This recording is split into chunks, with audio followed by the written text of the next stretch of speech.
Okay, I want to go over today what modifications need to be made to our sample versus John Deere's, the functionality of the meter, and just an overview of everything that's just going on in this operation.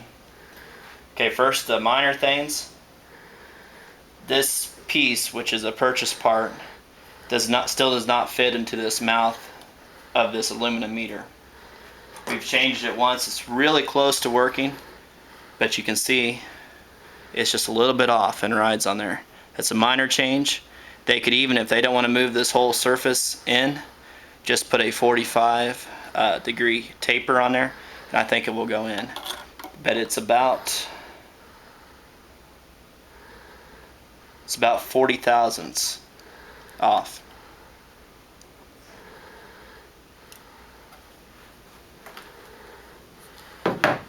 You can see on John Deere's sample, this is our sample, this is John Deere's. You can see their part fits in perfect, just fine. In fact, you got room to play.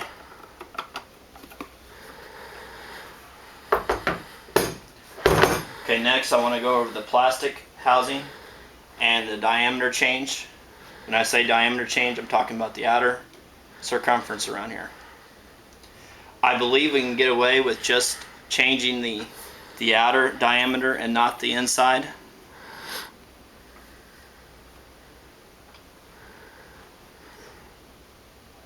And the reason for this is we want this plastic to be riding on the aluminum bosses that go all the way around the meter.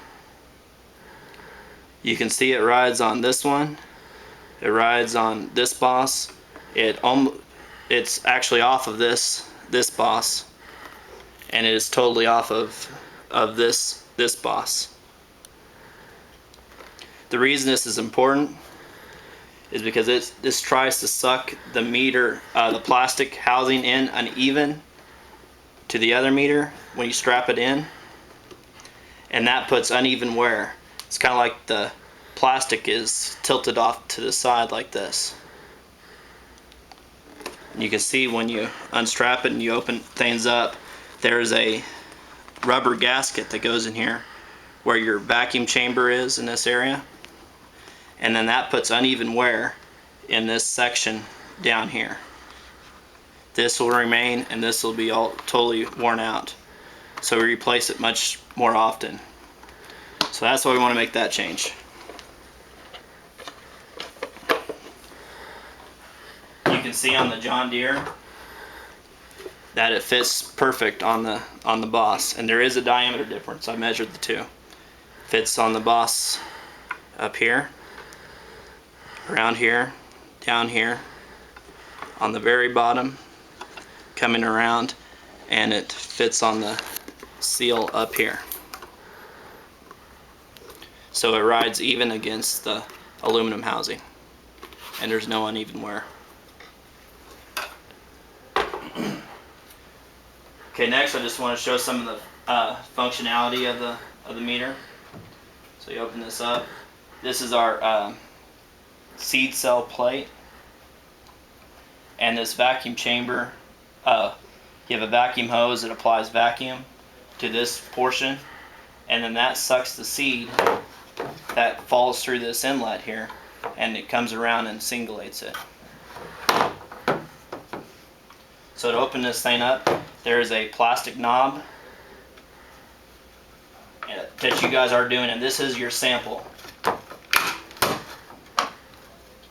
That you put it in position and you pull the plate off. Now this shows the assembly that we're trying to get to, and these are all your guys' components. This is our sample, this is the other sample, and this is a purchased part. You can see it's adjusted by, you undo this and you screw it out or screw it in. Here's the bearing without the flange.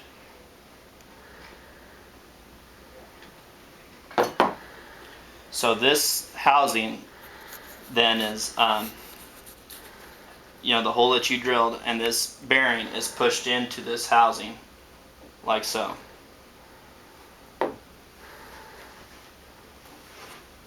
try to show that.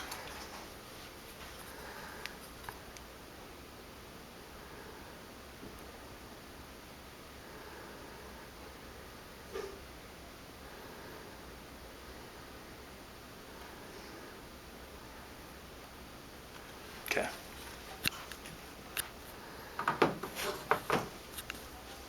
They need to, other revisions on this aluminum hub, they need to tap this to an M16 1.5 millimeters per thread. That is only changed on that. But we can give close to approval on the plastic and the aluminum. Okay, I think that's it. Thank you.